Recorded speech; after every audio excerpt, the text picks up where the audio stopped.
시간 주의 아름다움이 얼마나 지극하고 또 주의 아름다움을 생각할 때 우리 마음속에 충축한 것들이 성령의 생수강으로 다 쓸려나가는지요. 오늘도 주의 보좌 앞에 나왔으니 주의 아름다운 그 영광 앞에서 우리의 불규칙한 마음들이 녹게 하시고 세속에 물든 마음들이 씻겨지게 하시며 거룩한 수정처럼 이 예배의 시간을 통해서 우리의 마음이 정결하게 되어서 하나님 세상을 변화시킬 수 있는 그런 빛과 소금의 역할을 감당하기에 넉넉한 주의 백성들이 되게 하여 주시기 원합니다. 이 시간에 주의 성령께서 친히 말씀을 증거하여 주셔서 주님이 말씀이 생명 있게 하시며 역사가 나타나서 우리의 삶의 현실까지 이어져 영원한 의미를 나타낼 수 있는 그러한 말씀이 되게 하여 주옵소서. 감사드리며 예수님 이름으로 기도합니다. 아멘. 한국말로 하는 거니까 여러분들이 충분히 잘 알아들을 수가 있을 것이에요. 잘 어떻게 쓰든지 알아들어보겠다 노력을 하시면서 알아들어지지 않으면 그것은 눈이 감긴 겁니다. 귀가 열려있지 않은 것이기 때문에 그럴 때는 하나님께 기도를 하셔야 돼요. 똑같은 말씀인데 그게 깨달아지지 않는 것은 그것은 영적으로 눈이 멀고 또 귀가 막혔다는 뜻입니다. 그래 나는 귀가 멀고 눈이 막히지 않았음이 분명하다. 그러므로 오늘 말씀을 성령의 인도하신 가운데 잘 들어보겠다. 한마디도 놓지 않겠다. 한번 다짐을 하시면서 들어보시기 바랍니다. 예수님께서 인간의 몸을 입고 세상에 오시기 전에 그분은 말씀 하나님이시며 또한 하나님의 아들로서 하나님이셨습니다. 특히 구약시대에도 하나님의 아들이신 성자 하나님께서는 천사의 모습으로 주의 백성들에게 오셔서 구원의 역사에 참여하셨습니다. 그래서 여러분들이 잘 아는 드프라프의 약속과 구원을 보면 구약 속에 등장하시는 예수 그리스도 즉 하나님의 아들을 모든 책마다 발견하여 우리에게 제시하는 것을 읽어볼 수가 있어요. 천사 하나님 여호와의 사자라는 건 천사라는 것인데 여호와의 천사 또는 여호와의 사자로 나타나시는 그분이 바로 하나님의 아들 성자 하나님이신 것을 우리는 구약에서 발견할 수 있습니다. 아브라함을 만난 여호와의 사자도 마찬가지고 삼손에게 왔던 그분도 마찬가지고 삼손의 아버지에게 왔던 분도 마찬가지고요. 구약에서도 이 구원 사역에 하나님의 아들이 참여하는 것을 발견할 수 있습니다. 그러나 성령을 통해 마리아의 몸에 잉태되는 순간부터 그분은 하나님이시자 사람이신 그리스도가 되셨습니다. 그리고 구약에서 예언하여 왔던 메시아로서 하나님의 모든 백성들의 죄사함과 구원을 완성하시기 위해 십자가에서 자신의 보혈과 생명을 다 쏟으셨습니다. 죽기까지 순종하셨습니다. 그러자 하나님께서는 예수 그리스도를 부활시키셔서 하나님 보좌 우편에 앉게 하셨습니다. 주 예수 그리스도는 부활 승천하신 이후에도 하나님이시며 사람으로서 살아계셨고 지금도 마찬가지입니다. 우리 주 예수 그리스도는 하나님이시면서 동시에 부활체를 지니신 사람으로서 살아계십니다. 그리고 지금부터 영원까지 계속해서 그 존재의 양식으로 살아계십니다. 오직 성자 하나님, 말씀 하나님만이 그리하십니다. 성부 하나님은 오직 하나님으로서만 존재하시고 성령 하나님 마찬가지입니다. 그러나 성자 하나님, 말씀 하나님은 하나님의 아들 그분은 마리아의 태에서 잉태되는 그 순간부터 하나님이시면서 참 하나님이시면서 참 사람으로 존재하시고 부활체를 입으실 때는 인간의 완전한 완성된 몸의 형체를 지니게 되시면서 빛의 아들의 대표자로서 또 우리 모든 믿는 자들의 맏형으로서 또 대제사장으로서 선지자로서 또 왕으로서 지금 모든 하나님 보좌 우편에서 영원히 존재하시는 것입니다. 예수께서 마리아의 몸을 통해 이 땅에 오시기 전에 천사의 모습으로 오셔서 구약에서 활동하셨듯이 성령께서도 구약에서 활동하셨습니다. 구약에서 역사하셨어요. 그러나 그리스도께서 마리아의 몸을 입고 이 땅에 오셔서 사람이 되어 주의 백성들과 육체적으로 함께 하셨듯이 성령께서는 부활 승천하신 그리스도께서 역사 가운데 그분을 공식적으로 보내신 후로 모든 열방 가운데 하나님의 백성을 불러 모으며 그들과 함께 하셨습니다. 지금도 함께 하십니다. 앞으로도 함께 하실 것입니다. 성령께서는 지금부터 영원까지 계속해서 하나님의 백성들과 함께 하실 것입니다. 그들의 마음과 몸 안에 완전히 거하여 계십니다. 아무튼 하나님의 아들이신 예수님께서는 구약에도 역사하셨으나 마침내 사람으로 오셔서 하나님께서 맡기신 궁극적인 그의 사명을 완수하신 것처럼 성령께서도 구약에서 역사하셨고 또한 예수 그리스도께서 이 땅에 계실 때에도 역사하셨으나 하나님과 그리스도께서 맡기신 궁극적인 그의 사명을 감당하기 위해 이 땅에 오실 때는 성령 강림에 되었습니다. 그러므로 성령 강림은 성령의 공식적인 활동의 시작인 것입니다. 예수께서 공생애를 공식적으로 시작하신 같이 마찬가지 개념인 것입니다. 이 땅에 공식적으로 오신 성령님의 사명은 그리스도께서 십자가상에서 이루신 복음을 땅끝까지 전하여 모든 열방으로부터 하나님의 백성을 불러 구원하시는 것이었어요. 구약에서는 이스라엘 민족밖에 없었지만 하나님께서는 아브라함의 모든 민족으로부터 내 씨를 통하여 복을 얻게 하신다는 그 약속이 모든 민족, 모든 열방으로부터 하나님의 백성 예수 그리스도로 말미암아 구원 얻게 하시는 그 역사를 성령께서 하신다 이 말씀입니다. 이 삼위일체의 교리에 있어서 양태론과 같은 이단은 성부와 성자와 성령의 구별되는 위격을 깨닫지 못합니다.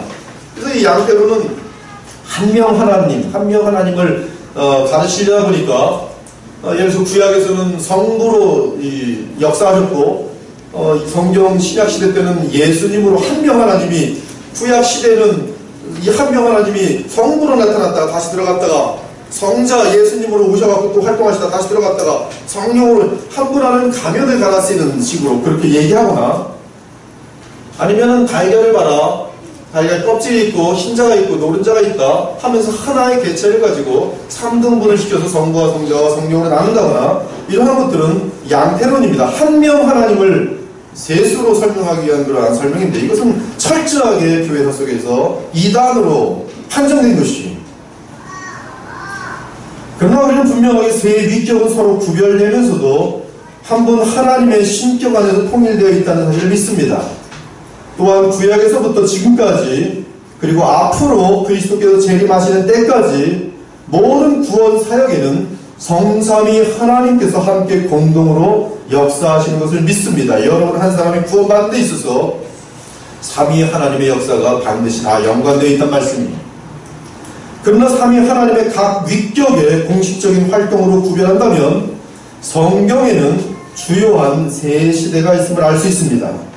구약시대는 성부께서 주로 역사하신 시대이고 신약시대에는 예수 그리스도께서 이 땅에 오셔서 사람들과 함께 거하시며 교훈하시고 마침내 십자가에서 구속을 이루신 시대이며 그 이후로 예수 그리스도께서 승천하신 이후 재림하실 때까지는 성령께서 공식적으로 활동하시는 시대로 구분할 수 있습니다.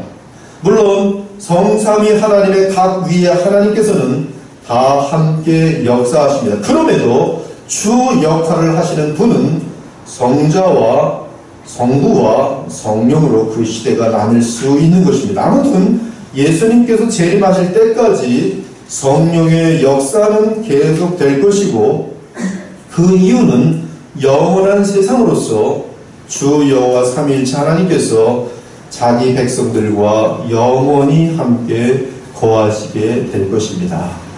그것이 영원한 상태. 영원한 상태는 하나님의 세계와 그리고 피조물의 완전한 완성된 상태 가운데 오직 주 예수 그리스도 하나님이시면서 완전한 사람이신 주 예수 그리스도 안에서 모든 것이 통일되도록 되어 있어요. 그것이 영원한 상태입니다.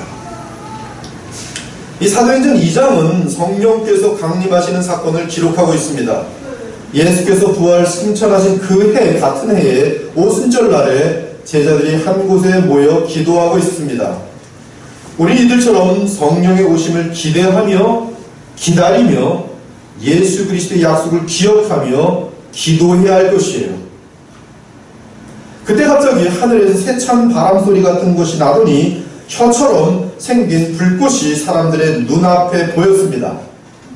그 불꽃은 여러 갈래로 갈라져 그곳에 모인 각 사람 위에 머물렀습니다. 그러자 그곳에 모여 있었던 모든 사람들이 전부 성령으로 충만하여졌습니다. 이 사도행전 2장에 기록된 성령 강림의 사건은 사람들의 눈과 귀로 목격한 역사적인 사건입니다. 예수님의 탄생이 역사적인 사건으로 기록되고 그러므로 모든 증인들이 있었고 그러므로 기록된 것처럼 성령 강림의 사건도 역사적인 사건으로서 사람들이 그것을 보았고 친히 증거하였어요. 역사적인 사건입니다. 따라서 그 현상을 본 허다한 증인들이 있는 사건이며 이에 교회의 역사에 기록된 사건입니다. 그런데 성령 강림 사건은 예수님께서 십자가 순환을 당하기 직전에 제자들에게 약속하신 사건입니다. 예수님께서 말씀하십니다. 십자가를 지시기 직전에 제자들에게 약속하십니다. 내가 너희에게 실상을 말하노니 내가 떠나가는 것이 너희에게 유익이라. 이제 예수님은 떠나가실 것이에요. 제자들로부터 떠나갈 것입니다. 몸을 입고 계신 예수님은 그들로부터 멀리 떠나가실 것이에요. 내가 떠나가지 아니하면 보혜사가 너희에게로 오시지 아니할 것이요 내가 떠나가면 내가 그를 성령을 보혜사를 너희에게 보내리니 그가 와서 성령이 와서 죄에 대하여 의에 대하여 심판에 대하여 세상을 책망하시리라. 바로 예수님께서 하신 그 약속의 시련이 오순절 날의 성령 강림 사건인 것입니다.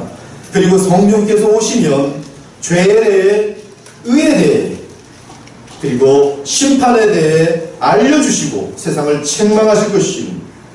즉 성령께서는 사람들을 향해 복음을 전하실 것이라는 뜻이에요. 죄와 의와 심판에 대한 복음의 핵심입니다. 그가 오셔서 복음을 전하실 것이다 뜻이에요. 성령께서 이 땅에 오시는 사건은 참으로 중요하기에 예수님은 하늘로 승천하시기 바로 직전에도 부활체를 입으신 예수님께서 그들과 함께 거하신 이후에 직전에도 40일 동안 거하신 이후에 예수님께서 이제 오순절 10일 전에 부활 승천하시기 직전에도 이렇게 말씀하십니다. 성령께서 이 땅에 오시는 사건은 참으로 중요하기에 예수님은 하늘로 승천하시기 바로 직전에 제자들에게 분부하시기를 예루살렘을 떠나지 말고 내 아버지께서 약속하신 선물을 기다려라 당부했어요. 사실 이것이 마지막 유언입니다. 예수님께서 부활하시고 승천 직전에 하신 마지막 말씀은 성령을 기다리라. 아버지께서 약속하신 내 아버지께서 약속하신 선물을 기다리라. 제자들은 예수님의 부활하신 예수님의 부활 승천하신 예수님의 그 마지막 부탁을 들었어요. 그것이 다락방에서 10일 동안 예수님의 약속을 기억하고 또 성령의 오심을 기대하면서 기다리면서 기도하였던 것이. 사실 예수님께서 공생애를 시작하는 때 세례 요한은 예수님에 대해 소개하기를 자신은 물로 세례를 베풀지만 하나님이 보내신 하나님의 아들은 성령으로 세례를 베풀 것이라고 했습니다. 나는 너에게 물로 세례를 베풀었거니와 그는 너에게 성령으로 세례를 베푸시리라. 그리스도가 오시면 메시아가 오시면 그는 성령으로 세례를 베푸시리라. 또한 요한복음도 똑같이 증거하고 있습니다. 요한복음 내에서 세례 요한이 말합니다. 나도 그를 알지 못하였으나 나를 보내어 물로 세례를 베풀라 하신 그 이가 그 하나님께서 나에게 말씀하시되 세례 요한 나에게 말씀하시되 성령이 내려서 누구 위에든지 머무는 것을 보거든 그가 곧 성령으로 세례를 베푸시는 이인 줄 알라 하셨기에 내가 보고 내가 성령께서 이 예수라는 분 위에 내려오는 것을 보고 그가 하나님의 아들이심을 알고 증언하였노라. 사랑하는 여러분, 하나님께서는 아들에게 구속의 사명을 주시면서 만일 그 사명이 성취되면 성령을 보낼 수 있는 권한을 주실 것을 약속하셨어요. 성령으로 세례를 베풀 수 있는 권한은 언제 생기는가? 하나님 아버지께서 아들에게 맡기신 그 십자가의 사명을 완성할 때에 아버지께서는 그에게 성령을 세례할 수 있는, 보내실 수 있는 권한을 주시겠다고 약속하셨어요. 이제 아들이 십자가에서 그 사명을 다 감당하시사 하나님께서는 약속대로 아들에게 성령을 베푸실 수 있는 권한을 주셨습니다. 따라서 하나님의 아들이신 그리스도께서 성령을 보내심은, 성령으로 세례를 베푸시는 것은 주 예수께서 그분의 사명을 완벽하게 다 이루셨음을 입증하는 것이에요. 그런데 오늘 본문에서 베드로는 성령 강림 사건에 대해 또 다른 면에서 설명합니다. 사도행전 2장 14절을 보겠습니다. 사도행전 2장 14절 보니 베드로가 11사도와 함께 서서 소리를 높여 이르되 유대인들과 예루살렘에 사는 모든 사람들아, 이 일을 너희로 알게 할 것이니 내 말에 귀를 기울이라. 너희로 알게 할 것이니라는 말은 지금 성령께서 강림하셔 사람들이 방언을 하고 성령이 충만하 있는 그런 상태 가운데, 역사 가운데 한 번도 없었던 희귀한 사건에 대해 지금 설명해 주겠다는 것이.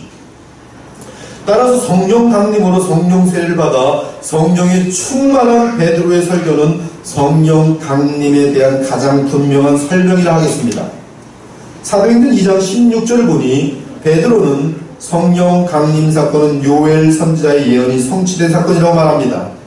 지금 이미 성령이 강림하셨습니다. 베드로가 이 사건을 가지고 설명합니다. 설교합니다. 그러나 첫 번째 말씀하는 내용이 뭐냐면 요엘의 예언이 성취되었다 말합니다. 17절부터 하나님이 말씀하시기를 말세에 내가 내 영을 모든 육체에 부어주리니, 모든 만방으로부터는 육체에 부어주는 그런 개념으로 연결됩니다. 아무튼 모든 육체에 부어주리니 너희의 자녀들은 예언할 것이요 너희의 젊은이들은 환상을 보고 너희의 늙은이들은 꿈을 꾸리라. 그때 내가 내 영을 내 남종과 여종들에게 부어주니 그들이 예언할 것이요 또 내가 위로 하늘에서는 기사를 아래로 땅에서는 징조를 베풀리니 곧 피와 불과 연기로다. 주의 크고 영화로운 날이 이르기 전에 해가 변하여 어두워지고 달이 변하여 피가 되리라. 누구든지 주의 이름을 부른 자는 구원을 받으리라 하였느니라. 요엘은 말세에 대한 설명을 했어요. 예언을 했습니다. 그리고 말세에 대한 가장 중요한 역사자는 성령이십니다. 그리고 그 성령이 말세에 역사하실 것이, 그리고 말세의 역사 가운데 마지막에는 영화로운 날이 이르게 될 것입니다. 그리고 해가 변하여 어두워지고 달이 변하여 피가 되는 날이 올 것이, 이 성령의 강림은 말세를 시작하는 징조입니다. 그러나 말세의 끝날은 아직 이르지 않았어요. 시작일 뿐입니다. 말세, 마지막 시대의, 마지막 세상의 시작이란 말씀이에요. 베드로는 지금 성령이 강림한 사건을 보고 말세가 시작되었다, 성령의 시대가 시작되었다 선포한 것입니다. 말세의 시작부터 말세의 끝까지 성령께서는 모든 나라로부터 주의 백성을 불러 그들에게 임할 것입니다. 모든 육체들에게 임할 것입니다. 그 말세 기간은 사도행전 2장 34절과 35절에 다윗을 통해 분명하게 설명되어 있어요. 다윗은 하늘에 올라가지 못하였으나 친히 말하여 이르되 주께서 내 주에게 말씀하시기를, 내 하나님께서 내 주 그리스도께 말씀하시기를 내가 내 원수로 네 발등상이 되게 할 것이 너는 내 우편에 앉아있으라 하셨도다 하였으니, 주 하나님께서는 다윗의 주이신 그리스도를 자신의 보좌 우편에 앉게 하시고 그리스도의 원수인 마귀를 그리스도의 발 아래 완전하게 두실 때까지 역사하실 것입니다. 바로 그 기간이 말세예요. 즉 주의 부활 승천 이후 성령을 보내신 때부터 주께서 재림하실 때까지가 말세입니다. 그러므로 말세는 성령의 시대입니다. 복음의 시대입니다. 따라서 주의 크고 영화로운 날은 아직 오지 않았으며 하나님께서 하늘과 땅에서 피와 불과 연기로 징조를 나타내시는 역사도 아직 나타나지 않았습니다. 그것은 말세의 끝에 있을 사건들인 것이, 해가 변하여 어두워지고 달이 변하여 피가 되는 날도 아직 오지 않았습니다. 그러므로 아직 모든 사람들에게 구원을 얻을 기회가 주어져 있습니다. 이에 아직은 누구든지 주의 이름을 부르는 자는 구원을 받을 수 있는 것이. 말세는 시작되었습니다. 말세의 특징은 성령입니다. 무엇에 대한 역사입니까? 복음에 대한 증거의 역사입니다. 누구든지 주의 이름을 부른 자는 구원을 받을 수 있어요. 혹시 구원을 얻지 못하였습니까? 주 예수 그리스도의 이름을 부르시기 바랍니다. 내가 구원받았는지 아닌지 확신이 없습니까? 오늘 이 시간 아직 기회가 있을 때 주의 이름을 부르며 그리스도 예수님을 마음속에 왕과 구세주로 영접하시기 바랍니다. 그러면 성령께서 임하셔서 새 생명과 구원을 주실 것이. 사랑하는 여러분, 베드로 및 신약 성경이 언급하는 말세라는 표현은 유대인들에게 있어서는 메시아, 즉 그리스도의 시대를 가리킵니다. 그리스도의 시대는 그리스도의 영이신 성령께서 주께서 이루신 십자가의 구속을 가지고 역사하시는 시대입니다. 즉 성령께서 복음을 증거하시는 시대가 그리스도의 시대입니다. 메시아의 시대입니다. 말일에, 구약의 예언입니다. 이사야 2장 2절입니다. 말일에 여호와의 전의 산이 모든 산 꼭대기에 굳게 설 것이요 모든 작은 산 위에 뛰어나리니 만방이 그리로 모여들 것이라. 그 시대에는 모든 열방과 만방에서 주의 백성들이 여호와의 전으로 모여들 것입니다. 우리처럼 오늘도 여호와의 전 앞에 나와 있습니다. 끝날에 이르는 여호와의 전의 산이 산들의 꼭대기에 굳게 서며 작은 산들 위에 뛰어나고 민족들이 그리로 몰려갈 것이라. 곧 많은 이방 사람들이 가며 이르기를 오라, 우리가 여호와의 산에 올라가서 야곱의 하나님의 전에 이르자. 그가 그의 도를 가지고 우리에게 가르치실 것이니라. 우리가 그의 길로 행하리라 하리니 이는 율법이 시온에서부터 나올 것이요 여호와의 말씀이 예루살렘으로부터 나올 것이니라. 여러분, 우리는 말세를 정확히 알고 있어야 돼요.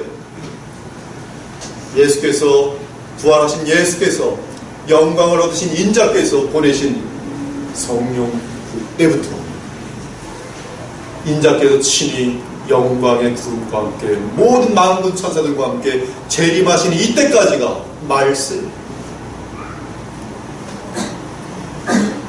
그리고 그 말세의 특징은 누구든지 예수 그리스도 이름을 부르는 자는 구원을 얻는 것이. 성령께서는 이 시대에 죄와 의와 심판에 대해서 증거하시는 시대입니다. 성령의 시대. 말세는 성령의 시대입니다. 그리스도께서 보내시는 시대예요. 그리스도께서, 하나님께서 맡기신 그 구속의 사명을 완성시킴이 증거되는 시대입니다. 그러므로 그 시대에 대한 예언은 성령 강림으로 시작하여 온 세상의 복음이 전파되어 주의 백성을 다 찾아 모으는 것으로 완성될 것입니다. 오직 성령이 너희에게 임하시면 너희가 권능을 받고 예루살렘과 온 유대와 사마리아와 땅끝까지 이르러 내 증인이 되리라 하시니라. 말세가 시작되는 것이. 사도행전 1.8절에 부활 승천하신 직전에 예수님 말씀, 성령이 오시니 성령을 받으면 말세가 시작되므로 끝날까지 모든 민족 가운데 하나님의 복음을 증거하라. 이 천국 복음이 모든 민족에게 증언되기 위하여 온 세상에 전파되리니 그제야 끝이 오리라. 말세의 끝이 언제 오는가? 모든 민족들 가운데 성령께서 그의 종들을 통해서 복음을 다 증거하셨다. 그렇죠? 예루살렘에 시작된 그 복음의 시작은 지금 상당히 많은 민족 가운데 전파되었습니다. 지금 이 예수님의 말씀에 의하면 참으로 이제 주님께서 재림하실 날도 그리 멀지 않아요. 지금은 사실 아무 때나 오실 수 있는데 모든 민족 가운데 인터넷이나 여러 가지 라디오나 텔레비전 중에서 지금 복음이 다 임하고 있는 거예요. 이처럼 구약에서 말일 또는 끝날이라고 부른 것은 메시아가 오실 시대의 현상으로서 그 시작은 성령의 강림이며 그 끝은 복음이 모든 열방에 다 전파된 후에 마지막 날이라고 하는 그리스도의 재림 때를 의미합니다. 따라서 베드로가 이 말을 오순절날에 임한 성령 강림과 관련하여 사용한 것은 그리스도의 나라가 성령 강림으로 공식적으로 시작하여 온 세상을 향해 복음으로 정복하여 번져나갈 것을 언급한 것입니다. 그리고 그리스도의 나라는 주 예수님의 재림으로 맞춰지게 될 것입니다. 완성되게 될 것입니다. 한 사람도 하나님께서는 자기 양을 놓치지 않을 것입니다. 이에 예수님의 초림과 재림 사이의 기간이 구약이 바라보는 말세이며 바로 그 메시아가 오시면 역사의 끝이 날 것이다라는 그 개념이 구약의 전체였는데 그것이 이렇게 길 줄은 아무도 몰랐어요. 바울도 몰랐습니다. 그러나 지금 당장은 아니다. 이 복음이 전 세계에 전파되기 때문에 상당한 시간이 걸릴 것이다. 그리고 예수님의 재림의 날은 말세의 끝날로서 주의 크고 영화로운 날이 될 것입니다. 메시아 시대 곧 말세 기간에는 성령께서 유대 민족에게 국한하지 않으시고 온 세상 민족에게 임하실 것입니다. 그러면 그들은 예언을 할 것입니다. 여기서 예언을 한다는 것은 하나님의 말씀을 전하는 것입니다. 하나님의 복음을 증거하게 될 것을 의미합니다. 따라서 성령이 임하면 하나님의 가장 깊은 비밀인 복음을 증거하게 될 것이 예수님께서 말씀하십니다. 내가 아버지께로부터 너에게 보낼 보혜사 곧 아버지께로부터 나오신 진리의 성령이 오실 때에 그가 나를 증언하실 것이요 너희도 처음부터 나와 함께 있었으므로 나를 증언합니다. 하나님의 객관적인 사도에 남기시는 하나님의 성경 말씀과 성령이 예수 그리스도를 증거하도록 되어 있습니다. 보혜사 곧 아버지께서 내 이름으로 보이실 성령 그가 너희에게 모든 것을 가르치고 내가 너희에게 말한 모든 것을 생각나게 하시리라. 성령의 역사는 예수께서 친히 하신 말씀들로 기억나게 하시고 역사합니다. 그러나 진리의 성령이 오시는 그가 너희를 모든 진리 가운데로 인도하시리니 그가 스스로 말하지 않고 오직 들은 것을 말씀하며 장래일을 너희에게 알리시리라. 성삼위 하나님의 말씀은 일관됩니다. 성부께서 하신 말씀, 예수님께서 말씀하시고 예수님께서 하신 말씀, 성령이 말씀하시고 거긴 조금도 불일치가 없습니다. 그가 내 영광을 나타내니 성령께서는 예수 그리스도의 영광을 나타내리니 내 것을 가지고 예수님께서 행하신 일들을 가지고 너희에게 알리시겠습니다. 너는 아버지께 있는 것은 다 내 것이라 그러므로 내가 말하기를 그가 성령께서 내 것을 가지고 나 예수 그리스도의 것을 가지고 너희에게 알려주시리라 하였다.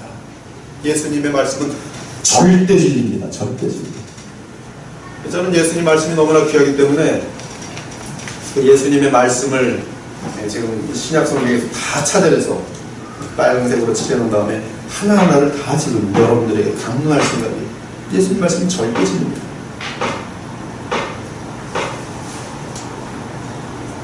성령에 대해서도 예수님의 말씀은 절대 진리예요. 헷갈릴 필요 없습니다. 아주 간단합니다. 그러므로 성령 강림은 모든 나라와 민족 가운데 주의 백성들이 성령을 받고 복음을 증거할 것을 말하는 것입니다. 그리고 복음의 증거와 함께 하나님의 나라가 확정될 것을 의미합니다. 확장될 것을 의미합니다. 이러한 맥락에서 베드로는 누구든지 주의 이름을 부르는 자는 구원을 받으리라고 선포하였던 것이죠. 베드로는 또다시 다른 면에서 성령 강림 사건을 설명합니다. 이번엔 예수님의 인성을 따라 설명합니다. 이에 성령이 충만한 베드로는 예수님을 하나님의 아들로 부르기보다 나사렛 예수라고 부르면서 설명합니다. 사도행전 2장 22절에 보니 이스라엘 사람들아 이 말을 들으라. 너희도 아는 바와 같이 하나님께서 나사렛 예수로 큰 권능과 기사와 표적을 너희 가운데 베푸사 하나님께서 너희 앞에서 그 나사렛 예수를 증언하였느니라. 이는 바로 내가 너에게 보내는 그리스도라는 사실을 정확히 하나님께서 증거하셨다는 것이 하나님의 아들을 증거하셨습니다.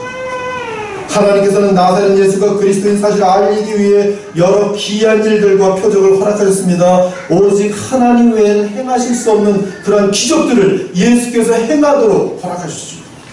마침내 악한 사람들이 예수님을 십자가에 못 박아 죽였습니다. 그러나 그 사건마저 하나님께서 정하신 뜻과 미리 하신 대로 내준 바 된 것입니다. 이에 하나님께서는 죽기까지 순종하신 예수님을 다시 살리셨습니다. 바로 그리스도 예수님의 부활 사건입니다. 부활이라는 것이 얼마나 위대한 메시지를 갖고 있는지 몰라요. 베드로는 예수님의 부활 사건에 대해 2장 24절에 보니 하나님께서 그를 사망의 고통에서 풀어 살리셨으니 이는 그가 사망에 매여 있을 수 없었습니다. 로마서 1장 4절에 보니 그는 부활하심으로 하나님의 아들로 입증되었다. confirm 되었다. 그는 원래 하나님의 아들이지만 부활이라는 역사 속의 사건으로 말미암아 그 누구도 그분이 하나님의 아들인 사실을 부인할 수 없게 되었다.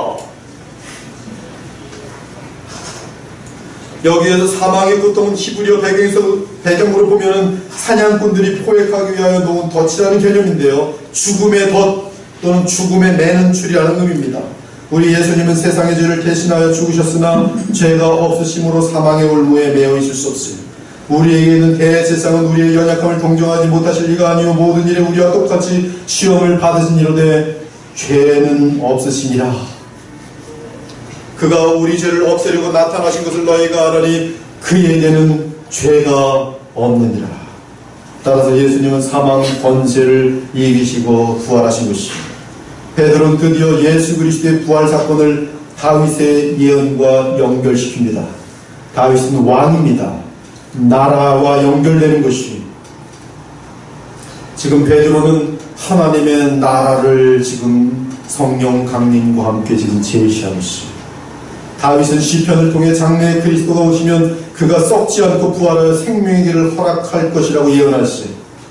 이에 베드로는 부활하신 예수님은 다윗이 예언하고 기다리던 그리스도로서 하나님의 거룩한 분이시며 나아가 하나님께서 다윗에게 언약하셨던 하나님의 나라가 그리스도를 통해 이 땅에 세워졌음을 알려줍니다.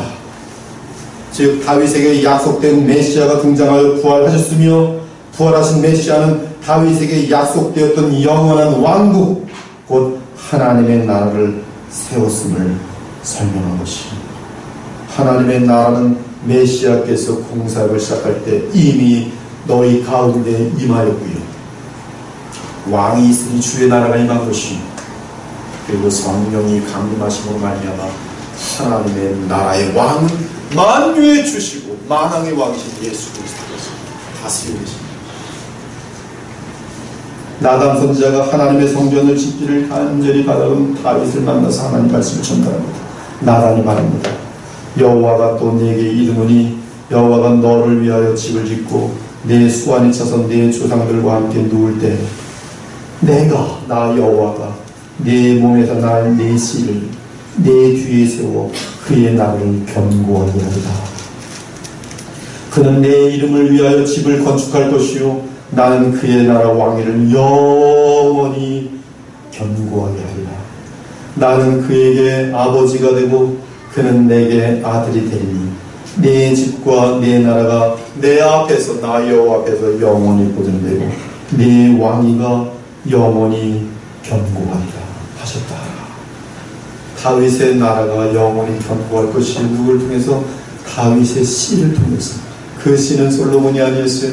성경의 예언은 단 이례적으로 완전하게 맞는 것인데 그 완전한 예언의 성취는 바로 다윗의 씨로 오시는 왕이신 예수 그리스도. 그 나라는 영원합니다. 이 하나님 나라에 대한 예언은 다니엘서도 그렇고 다니엘서 한 3번, 4번에 걸쳐 하나님 나라에 대한 그 엄청난 영광들을 보여줍니다. 그러므로 나단을 통해 하나님의 예언에 의하면 다윗의 왕국을 이을 영원한 왕은 영원한 왕이어야 돼요. 다윗의 후손으로서 사람이어야 합니다. 근데 영원해야 돼요. 영원하려면 어떻게 됩니까? 사람은 죽습니다. 부활하는 사람, 영원히 죽지 않는 사람. 영원한 왕국이 되려면 그 왕은 죽지 않아야 합니다. 따라서 예수님의 부활은 예수님 그분이 그리스도이시며 나아가 사람으로서 다윗의 왕국을 영원히 다스릴 하나님 나라의 왕인 것을 증명한 것이죠. 그는 선지자라 하나님이 이미 맹세하사 그 자손 중에서 한 사람을 그 위에 앉게 하려 하심을 알고 미리 본 거로 그리스도의 부활을 말하되 그가 음부에 버림이 되지 않고 그의 육신이 썩음을 당하지 아니하시려 하더니 이 예수를 하나님이 살리시니라. 우리가 다 이 일의 증인이다. 이것이 베드로가 지금 보고 있는 성령 강림에 대한 인식. 지금 베드로는 성령으로 충만합니다. 하나님의 말씀을 지금 그 위대한 깨달음들을 지금 배워나가는 것이죠. 그 베드로는 부활 승천하신 예수님은 하나님 보좌 곁에 앉아 하나님 나라의 왕으로 계시며 주와 그리스도가 되셨는데 바로 그 증거가 성령 강림 사건이라고 설명합니다.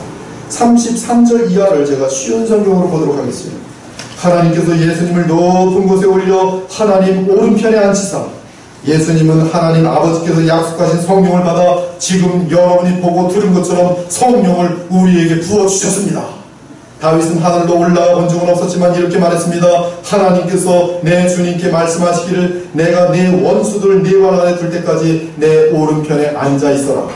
그러므로 모든 이스라엘 백성이 분명히 알아야 할 것이 있습니다. 여러분이 십자가에 못 박은 이 예수님을 하나님께서는 주와 그리스도가 되게 하셨다는 사실입니다. 할렐루야, 아멘입니다.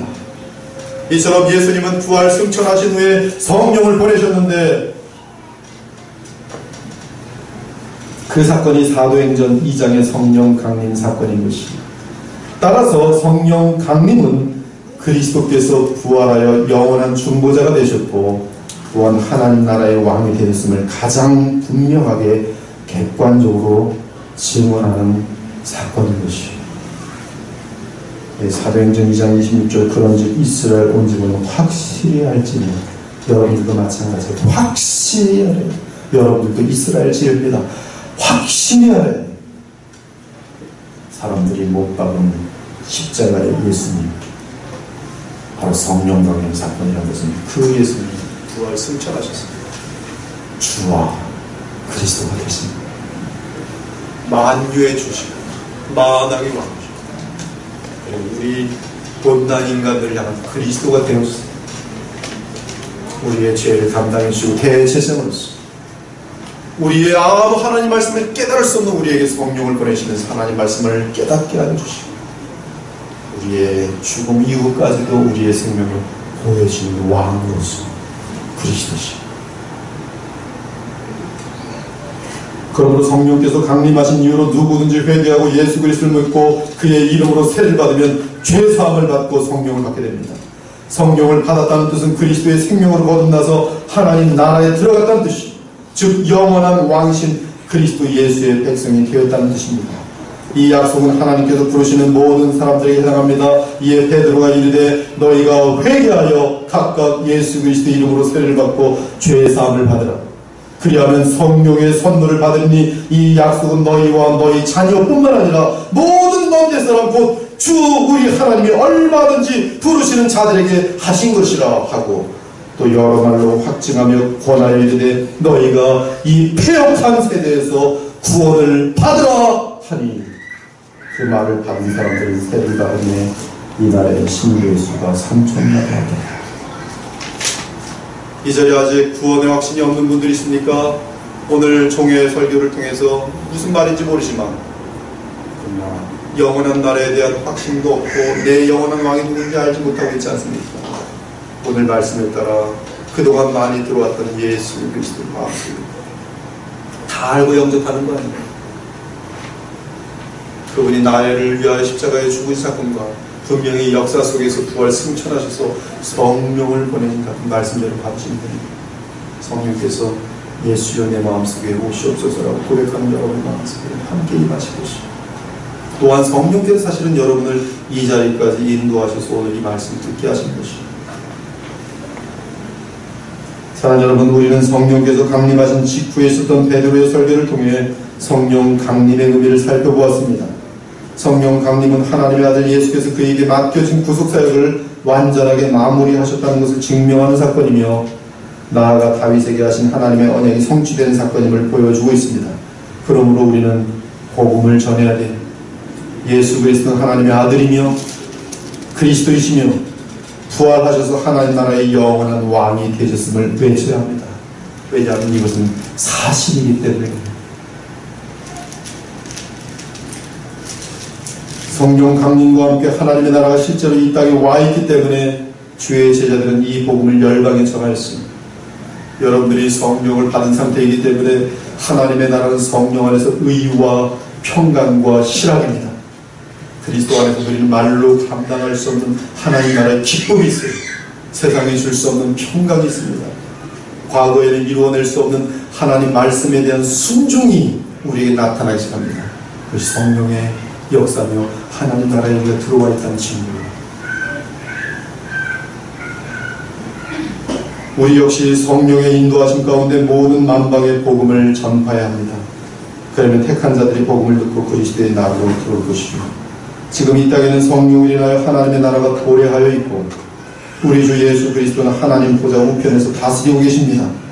이제 앞으로 주의 큰 날이 임할 때까지 우리 주 예수 그리스도는 하나님 보좌 우편에 계실 것입니다. 그때까지 하나님께서는 성령을 통해 그리스도의 원수들을 정복하실 것입니다. 그리고 마침내 그 나라를 그리스도의 발 아래 두실 것이요. 그때 우리의 왕이신 그리스도 예수님은 이 땅에 재림하실 것입니다. 그리고 주 예수 그리스도께서는 그리스도의 나라를 하나님께 바치시고 그 나라와 함께 우리 모두를 품에 안고 영원한 새하늘과 새 땅으로 들어갈 것이요. 마지막 상태에 대한 바울의 외침입니다. 그 후에는 마지막이니 그가 모든 통치와 모든 권세와 능력을 멸하시고 나라를 아버지 하나님께 바칠 때라. 그가 모든 원수를 그 발 아래 둘 때까지 반드시 왕 노릇 하시리니 맨 나중에 멸망받을 원수는 사망입니다. 만물을 그의 발 아래 두셨다 하셨으니 만물을 아래에 둔다 말씀하실 때 만물을 그의 아래에 두시니 이가 그 중에 들지 아니한 것이 분명하다.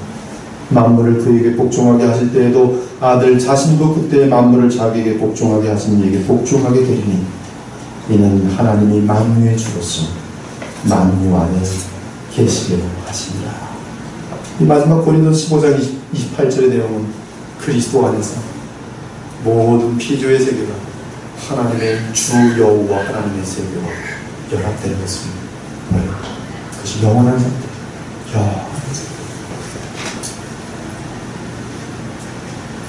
그 나라가 지금 진행되고 있습니다. 그리고 모든 마귀 원수의 나라들이 방지 다 예수 그리스도의 앞에 무릎 꿇는 날이 올 것입니다. 오늘도 하나님 나라의 능력을 의지하기 바랍니다. 그리스도를 부활시키신 성령의 능력을 의지하기 바랍니다. 성령의 능력은 진리의 능력이고 거룩의 능력이 아가페 사랑의 능력입니다. 이것은 세상에 줄 수가 없어요. 성령께서 역사하신 누구든지 오라. 누구든지 성령을 구하라. 주께서 보내시는 성령께서 예수께서 보내시는 성령께서 우리 무리 가운데 임하게 된 것이. 우리는 이 땅의 나라를 의지해서는 안 됩니다. 썩어 없어질 것을 의지해서는 안 됩니다. 우리는 하나님과 주 그리스도께서 보내시는 성령을 힘입어서 복음의 삶을 살아갑니다.